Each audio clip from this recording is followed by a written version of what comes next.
I'm Heidi, 24 years old, working full-time at a small fashion store in Eugene. My life isn't anything special. My income barely covers rent and morning coffee.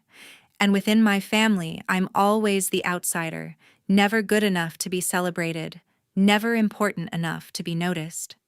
But I never imagined that this Christmas Eve, during what was supposed to be a warm family dinner, one simple question would ignite a revelation, exposing a bitter truth that had been hidden for an entire year. The atmosphere was tense inside the upscale restaurant in Eugene, where my family held our annual Christmas dinner. I sat across from my mother, father, brother, and uncle, forcing a smile as the clinking of cutlery and overlapping conversations filled the room. I was prepared for the usual: my brother's smug grin, my father's cold stares, and my mother's distracted small talk. But nothing could have prepared me for what happened next. In the middle of the conversation, Mom leaned toward me, her voice still warm but filled with innocent curiosity. "Heidi, did you like the Rolex watch I gave you last year?" The room suddenly went silent. The fork slipped from my hand and hit the plate with a sharp clang. What I stammered, my heart pounding. "Which watch?" Mom frowned, clearly confused. My brother's face turned ghostly pale, his eyes darting toward the floor. That look, guilt and panic, hit me like a punch to the chest. I had never seen that watch, never touched it. Never even heard about it until that very moment. Her question hung in the air, unraveling a secret I had never known. What had they done with it? And why was my brother trembling like someone caught red-handed? I glanced at Dad. His jaw clenched as he avoided my eyes. Uncle, usually silent, leaned back in his chair, watching the scene with a knowing look. Something was terribly wrong, deeply, fundamentally wrong. My family had always favored my brother, giving him everything while I fought for scraps. But this time was different. A Rolex wasn't just a gift, it was a fortune, a promise my mother believed she had fulfilled. My pulse raced as I realized someone had lied, and I was about to uncover a betrayal that could change everything. Before I continue my story, tell me in the comments, what time is it where you're watching this? And which city are you in? I truly want to connect with you and see how far this story has traveled. Growing up in Eugene, I watched Randall live extravagantly like money grew on trees. My brother Randall had a knack for turning heads with his flashy purchases. At 26, he'd stroll into boutiques dropping thousands on tailored jackets and limited edition sneakers, his grin wide as he showed off bags stamped with designer logos. I'd see him at upscale bars hosting parties where champagne flowed and strangers cheered his name. It wasn't just spending, it was a performance, and he loved the spotlight. My father always had Randall's back no matter what. Once Randall got hauled in by the cops for starting a brawl at a late-night party. He'd smashed a bottle, shouted at the bartender, and nearly got arrested. I overheard my father on the phone smoothing things over, calling it a misunderstanding. By morning, Randall was back home, smirking, no consequences. I stood there dumbfounded as my father brushed it off, saying, "Boys will be boys." It stung watching him defend Randall's chaos while I could barely get a nod for paying my own bills. My mother, a cosmetics sales manager, was rarely home. Her job sent her across the country pitching products to department stores, leaving my father in charge of the family finances. I'd catch her on rushed phone calls promising to be back soon, but weeks would pass. Her absence left a void, and Randall filled it with his reckless spending unchecked. Meanwhile, I worked long shifts at a fashion store, ringing up customers for dresses I couldn't afford. At 24, I paid my own rent, bought my own groceries, and patched together a life from minimum wage. I didn't ask for help, pride wouldn't let me, but it burned to see Randall's carefree swagger like he was entitled to it all.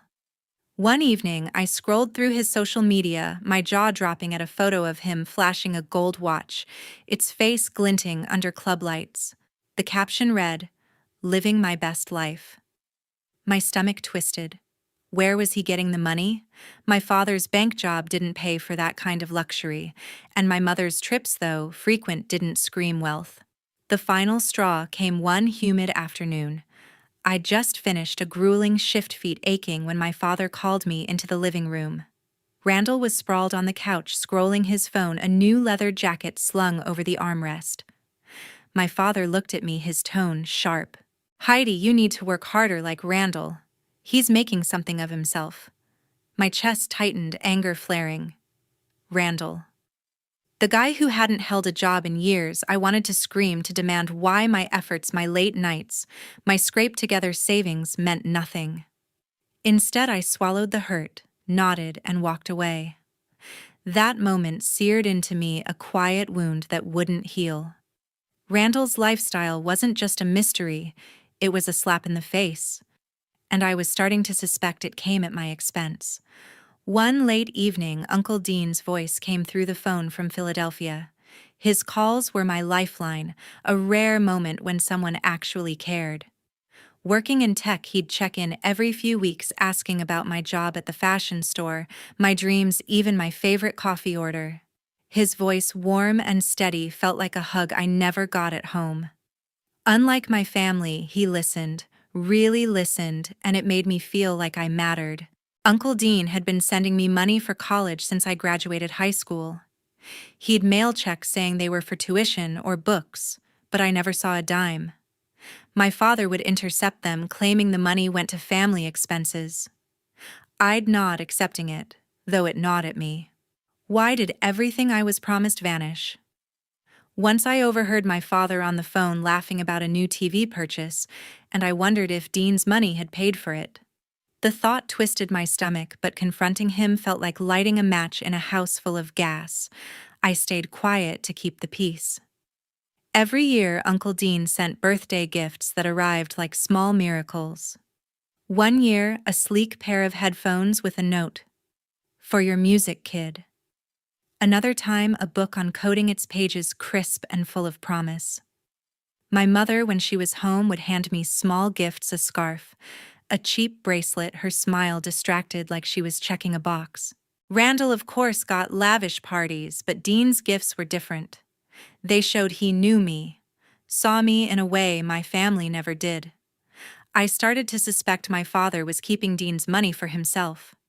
The numbers didn't add up. His bank job wasn't that lucrative yet. Randall's designer clothes kept piling up. I wanted to ask Dean to spill everything, but fear stopped me. What if my father found out? What if it tore the family apart? So I buried the doubt, letting it fester, hoping I was wrong. During one call, Uncle Dean told me about his life in Philadelphia, leading projects, building apps, living in a city that buzzed with possibility. "Heidi," he said, his voice firm, "you've got a spark. Don't let anyone dim it. Come here someday and I'll show you what's possible." His words lit something in me, a dream I hadn't dared to chase. I clung to them, replaying them when Randall's arrogance or my father's coldness wore me down. Philadelphia felt like a far-off beacon, a place where I could be more than the overlooked daughter. After that call, I sat at my tiny apartment desk staring at my laptop. My fingers hovered over the keyboard and I typed an email to Uncle Dean. "Thank you for believing in me," I wrote, my throat tight. "Your gifts, your calls, they mean everything." I hit send, tears prickling my eyes. For the first time, I felt truly seen, like someone out there was rooting for me. Dean's reply came hours later. "Always, Heidi. You're stronger than you know." That email became my anchor, a reminder that family could mean more than the one I was born into. Last summer, my family started spending like they'd won the lottery. My father came home one sweltering afternoon, grinning ear to ear with a sleek box containing a high-end speaker system. He set it up in the living room, blasting music so loud the neighbors complained. At his bank job, he bragged to colleagues about the game-changer audio, inviting them over to marvel at its crystal-clear sound. I watched silent as he reveled in their praise, wondering how his modest salary could cover it. His pride felt like a performance, one I wasn't invited to join. Randall, meanwhile, jetted off to Miami for a week-long escape. His social media lit up with photos, him lounging on a yacht, clinking glasses with strangers under neon lights, his grin smug as ever. One post showed him dancing on a deck captioned "Paradise Found." I scrolled through, my chest tightening. How could he afford private charters and waterfront clubs? His jobless lifestyle didn't add up, and the more I saw, the more my suspicions grew. Randall wasn't just living large, he was flaunting it like he wanted the world to bow. My mother, when she wasn't on a business trip, threw Randall a birthday bash that could have funded a small wedding. The backyard was transformed, caterers served gourmet appetizers, a live band played, and guests in designer outfits spilled across the lawn. I wasn't invited. I found out when I came home from a shift at the fashion store, exhausted only to see cars lining the street. My mother brushed it off, saying it was Randall's day. I nodded, swallowing the sting, but it felt like another door slammed in my face. The family's spending didn't stop there. They decided to renovate the house, ripping out perfectly good furniture for custom pieces that screamed luxury. Marble countertops, velvet sofas, a chandelier that cost more than my yearly rent. Every choice felt excessive. I was tasked with hauling old furniture to the garage, sweating through hours of labor, while Randall lounged by the pool sipping a drink. My father supervised barking orders as if my effort was just expected. Each box I carried fueled my resentment, a reminder of how little I mattered in their world. One evening, while sorting through the garage clutter, I found a crumpled receipt tucked inside a box. My hands shook as I unfolded it, a $12,000 bill for a dining table paid in cash. My mind raced. My father's job didn't pull in that kind of money, and my mother's cosmetics sales, while decent, couldn't cover this spree. I thought of Uncle Dean's checks, the ones meant for my college, the ones my father called family expenses. The receipt burned in my hand, a clue to a truth I wasn't ready to face. Was this where Dean's money went? I confronted my father that night, holding up the receipt. His face hardened, his voice clipped. "It's from savings," he snapped, snatching the paper from me. "Stop poking around in things you don't understand." His dismissal hit like a slap, but I saw the flicker of unease in his eyes. He was hiding something, and I wasn't buying his excuse. The receipt, the speakers, Randall's trip, the renovation, it all pointed to a lie, one that was starting to unravel. I walked away, my resolve hardening. Whatever they were hiding, I'd find out no matter the cost. That night at an upscale restaurant in Eugene, our dinner table glowed with candlelight. The clink of glasses and forced laughter filled the air, but tension simmered beneath the surface. My mother, fresh off a business trip, chatted about her latest sales pitch. My father nodded absently, his eyes on his steak. Randall slouched in his chair, scrolled his phone, smirking at some private joke. Uncle Dean, quiet as always, watched us all with a steady gaze. I picked at my food, bracing for the usual: Randall's arrogance, my father's indifference, my mother's obliviousness. Then everything shattered. My mother turned to me, her smile warm but unaware. "Heidi, did you like the Rolex watch I gave you last year?" My fork froze mid-air, my heart slamming against my ribs. "What?" I choked out. "Which watch?" Her face faltered, confusion knitting her brows. Randall's phone slipped from his hand, hitting the table with a thud. His face drained of color, eyes darting to my father, who stiffened, his knife scraping the plate. The air grew thick, every second stretching into eternity. Uncle Dean leaned forward, his voice calm but cutting. "Karen, she never got it. Norman and Randall sold it. $60,000 gone." My mother gasped, her hand flying to her mouth. I stared at Dean, my mind reeling. "A Rolex for me?" My father's jaw clenched, but before he could speak, Dean continued, his tone relentless. "That's not all.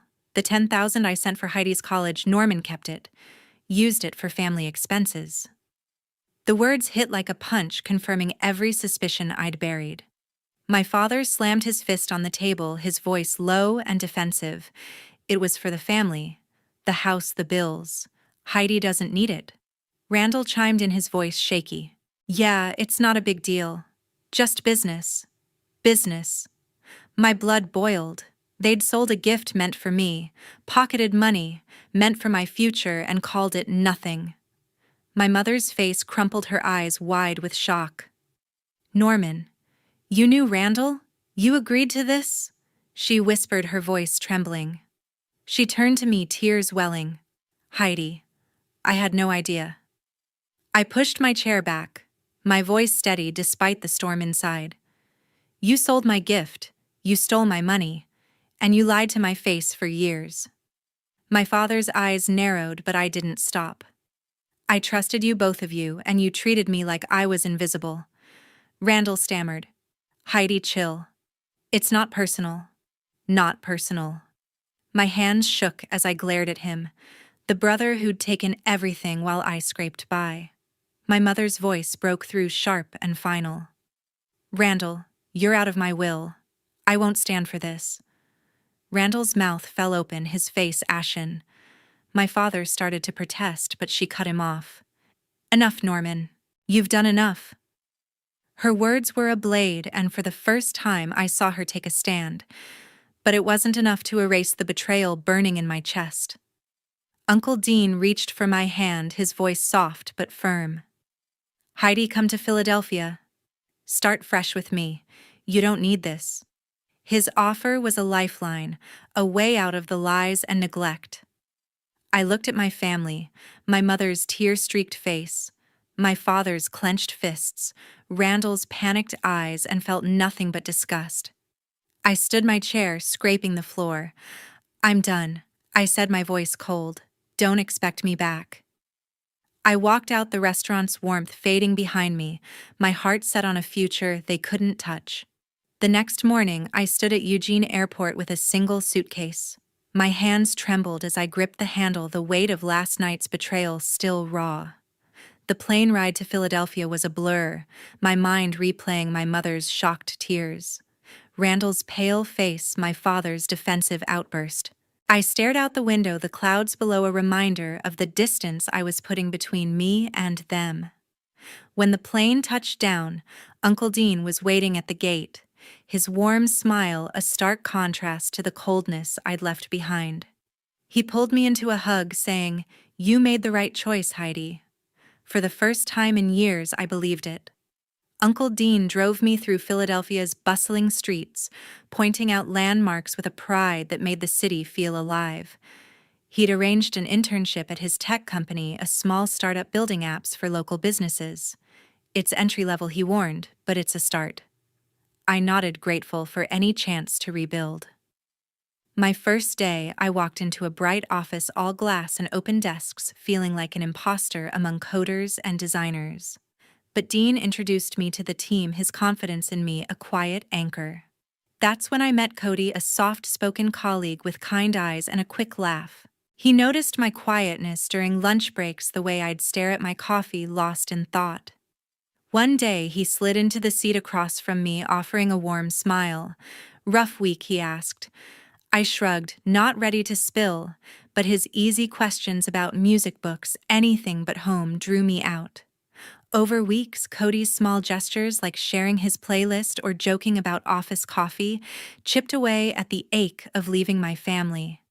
He didn't push, just listened, and that made it easier to breathe. Dean enrolled me in coding classes after work, insisting I had a knack for it. The first session was daunting. Lines of code swam on the screen, unfamiliar and intimidating. But the instructor praised my logic, and my colleagues cheered when I debugged my first program. For the first time, I felt respected, like my work mattered. Each line of code I wrote was a step away from the girl who'd been invisible at home, a step towards someone new. I'd stay late practicing, losing myself in the rhythm of problem-solving, feeling a spark I hadn't known I had. One evening, as I checked my email in the office's quiet corner, a message from my father popped up. "Heidi, I'm sorry," it began, followed by excuses about family needs and stress. His words felt hollow, a flimsy attempt to erase years of neglect. I read it once, my jaw tight, then deleted it without replying. His apology couldn't undo the Rolex he sold, the money he took, or the way he'd dismissed me. I closed my laptop, my resolve firm. I didn't owe him a response. Not now. Not ever.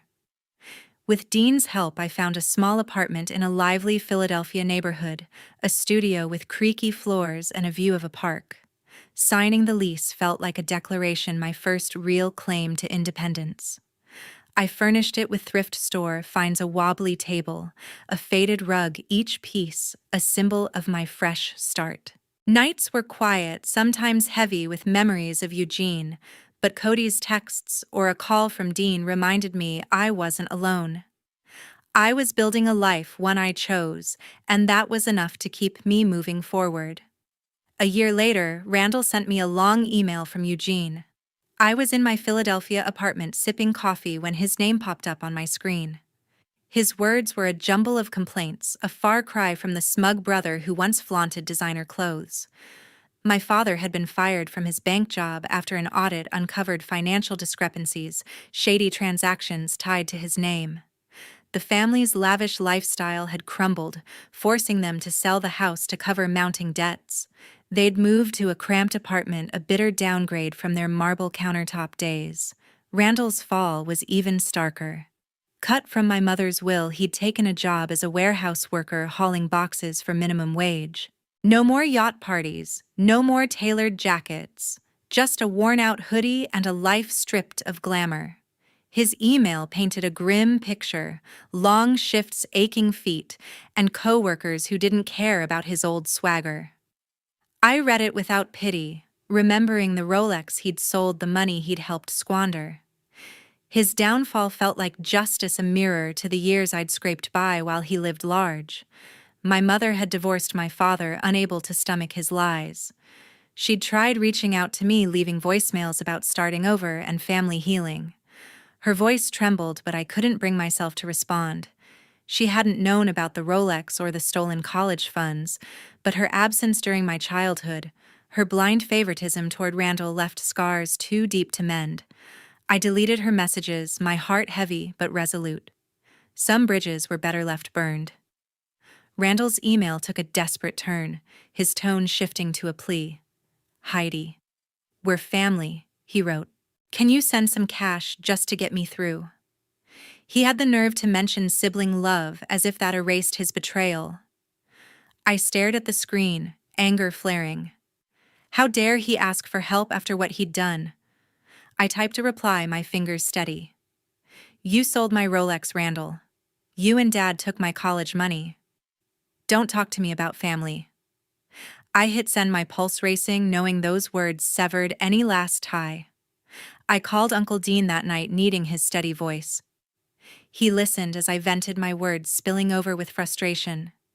"They made their choices," he said firmly. "Norman and Randall need to face the consequences. You don't owe them anything." His support grounded me, a reminder that I'd built a life free of their deceit. Dean's pride in my progress, my coding skills, my internship felt like the family I'd always craved. Their ruin wasn't my burden to carry. 2 years later, I stood on my balcony gazing at Philadelphia's skyline. The city's lights twinkled below, a far cry from the shadows of Eugene. At Uncle Dean's tech company, I'd climb the ranks to project manager, leading a team of coders on apps that businesses loved.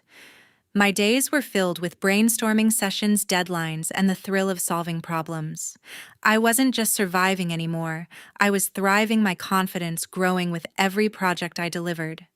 Cody and I had fallen in love, our bond deepening over late-night coding sessions and shared dreams. We married in a small ceremony surrounded by colleagues who'd become friends. Our apartment, a cozy space with bookshelves and plants, was our sanctuary. Cody's laughter filled the rooms, his support a constant reminder that I'd found a partner who saw me for who I was.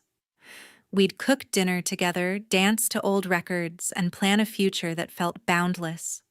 Philadelphia gave me a new circle of friends, designers, programmers, artists, who welcomed me with open hearts. We'd meet for coffee, explore art galleries, or hike in nearby parks, their warmth erasing the loneliness of my past.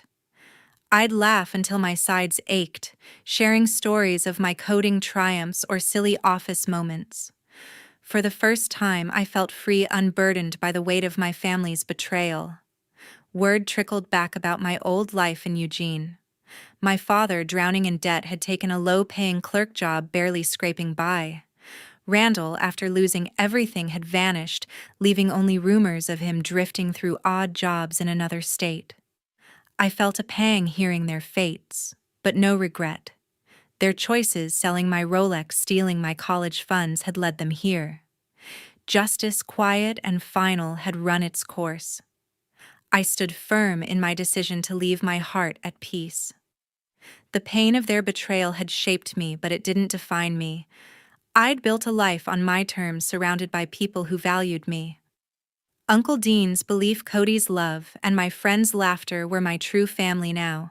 I'd learned that family isn't just blood, it's the people who lift you up, who see your worth when others turn away.